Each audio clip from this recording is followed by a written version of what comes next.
अहनब मकद channel सिगी माइकेदगी मयाम Poonam पुतराम ना ओक्चबग लोइना कोकना खुरुमजरी अमदी असी फोंखिबा पाउचे सिंगदगी मरुएबा headline सिंग अमदी मरुएबा पाउ सिंग पुदुना लाक्चरी ताबिसी हुमद्रागा मापन सुबा इंडिपेंडेंस डे गी थौरम पांगथोखरे स्टेट लेंगाकना नॉर्मलसी लाखन्नबा अवाबा खंगदना कन्न होटनरी गवर्नर अजय कुमार बला लोकायना चंगलकबा सिंगलेम थारवे प्राइम मिनिस्टर इन्फिल्ट्रेटर सिंग न ट्राइबल सिंह लाना लमजिंग दुना मखोई लम मुनबिरी मणिपुर की गवर्नर ना नागा मिहुत सिंह बॉर्डर फेंसिंग अमसुंग एफएमआर की मतंग वरी सानखरे सीआईएसएफ न चाही खुदिंग पर्सनल लिसिंग तरा मरी लौरगनी पान इंडिया रेस्क्यू एंड रिहेबिलिटेशन की कैंपेन होखरे इंडियन एम्बासी न सिरले रोइबु अमुक हन हापखरे ससुम न एमयू के टीचर्स एजुकेशन डिपार्टमेंट के रिक्रूटमेंट थेंगनब गवर्नर द वाखतखरे स्टूडेंट्स मैटेदार्म की थौरम पांगथोखरे हुजिक मरुअब पाउ ताबिसी लोन थिंख्रब लालहुलुप सिंह जनरल स्ट्राइक अमसुंग बॉयकॉट मरक्ता सिक्योरिटी के अकनब ngak senbaga loina na state asidasu humdraga mapan suba india independence day gi thoram sing irai numitta mapung fana pangthokre numit asigi mapung oiba thoram state government sinduna hanba manipur rifles ki parade ground manipur gi governor ajoy kumar balana india gi machu ahum gi firal chingkhatuna pangthokhi governor na leba ki firal chingkhatlaba matung contingent kunthra go humdoina saruk yakhiba march part the guard of honor pibaga loina contingent sing piba salute okay contingent sing gi parade adu mari suba IRB gi commando gi premise arambam na command tawki ningtam numit ka mari lena na governor AK balana state asigi miyam da piba mahaki warol da haiki humdraga mapan suba independence day asi indiana kan honaduna ningkha tamba khaknate masi india gi mipum khuding makna lemna अपुनबा मसुंग democratic nation अमा ओहनबदा खुदिंगमकी थौदांग अदु निंगसिंग हनबनी महाकना high Indian सिंगनिंग तंबा फंगनब होनखिबा असि लेबाक असिगी अपुनबा spirit नि India गी निंग तंबगी journey असि मणिपुर असि यामना साउथोकनिंगाय ओइबा थौदांग लौखि 1891 दा थोखिबा एंग्लो मणिपुर वार अमसुंग 1904 अमसुंग 1939 दा थोखिबा हानबा अमसुंग अनिसुबा नुपी लान असिन स्टेट असिगी थौना निंहन्नबा लेतबा अमसुंग नुपी खुनाइगी लौरिबा हिस्टोरिक ओइरबा थौदांग अदुबु निंगसिंगदुना तुंगी हौरकलेबा मिरोल सिंगबु थौना हापली इंडिया ना 1947 दा निंखा हेक तंबदगी मालेमगी ख्वाइदगी चावबा डेमोक्रेसी चटलिबा अमसुंग सिमिटलोंदा ख्वाइदगी यांगना चावखलेबा असिदा सेना खाइनबा अमसुंग लाइरबगी अवाबा कया मायोकनरी मणिपुरदसु हौकिबा चही खरा असिदा सोशल वेलफेयर इंफ्रास्ट्रक्चर अमसुंग इकोनॉमिक एम्पावरमेंट तपना तपना प्रोग्रेस लेरे लेंगाक असिना उनर से रोजगार स्कीम लांजेनरबा सिंगिदमक स्किल डेवलपमेंट ट्रेनिंग अमसुंग बॉर्डर फेंसिंग यावना लॉ एंड ऑर्डर मपांगल कंखटनबा होटनरी हाइना गवर्नर बलाना फोंदोखी गवर्नर हाइकी स्टेट लेंगाक असिना नॉर्मल से लाखनबा अवाब खंगदन कन होटनरी सिक्योरिटी हेंगत हनबा अमसुंग कम्युनिटी खुदिंगमकी सेफ ओइबा एनवायरनमेंट लहेनबा होटनरी अकनबा मतम अमा पिदुना लांजेनरिबा IDP सिंगबु सेफ ओइना मसागी मयुमदा हंजनबा होटनरी नसामुक भारत अभियान थबक सुफमदा रासमेंट पीबा थिंगनबा सेफ हेल्प ग्रुप सिंग इनिशिएटिव बैक टू शेड्यूल अमसुंग इरांग सोहलबा IT सेक्टर 13 की ऑपरेट तहनब होनरी लेंगाक असिना इंक्लूसिव ग्रेड लहनबा भारतीय आवा जनतिया ग्राम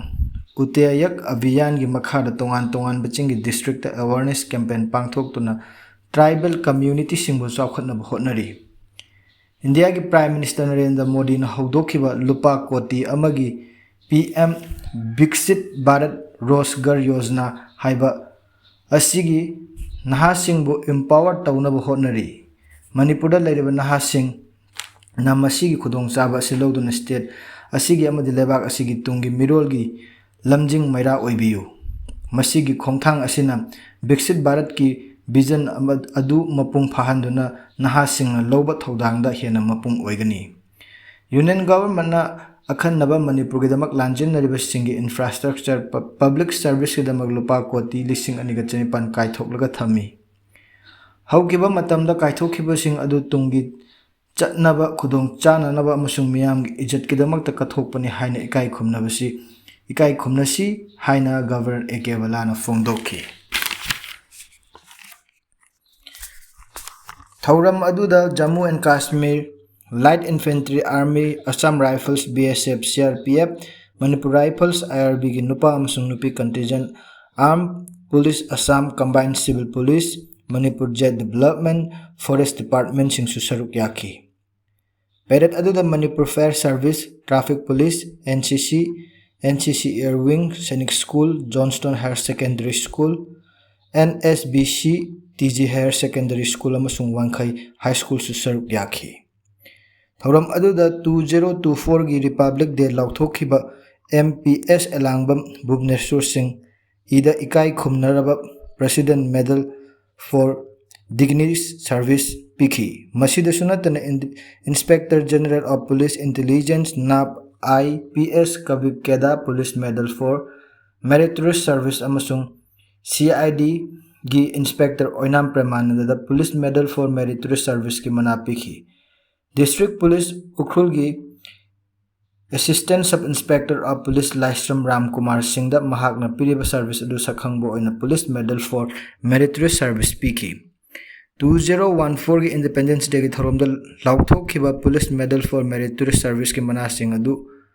First IRB gi Jamandar Maibam Somorjit, District Police Senapati gi SI Chalam Basing Ngangom, Nipan Suba Rifles ki Havildar Ashok Singh Oinam, Taruk Suba IRB gi Havildar Bonomali Singh Khangembam, Tara Suba IRB gi Havildar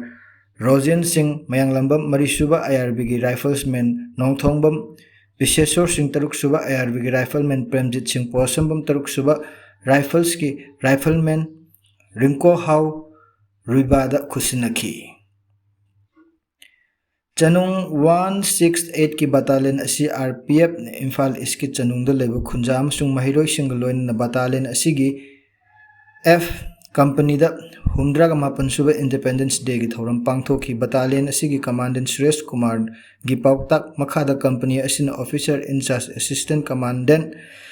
Jatendra Kumar na machu ahom gi firal chingkhat ki Independence Day asi miyam da hena mamut tana khanghan naba pandam da company asina awareness camp bike rally amadi har ghar tiranga abhiyan pangthoki.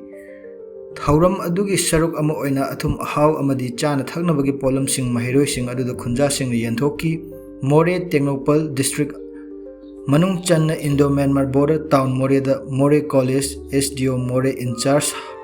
Hasna Lebak asigi machu humgi firal chingkhatuna Independence Day pangthokhi. Thauram aduda Ekavlia Medal Dylan School Memorial gi NCC Cadet More College More Government High School amadi More da leba atai school kaya gi mahiroi sing saruk yaki. BSF amasung More Police ki kangbuna Rashtra Salute Piki Thoram aduda More da leiriba tongan ba government ki department amadi community kaya gi mi singna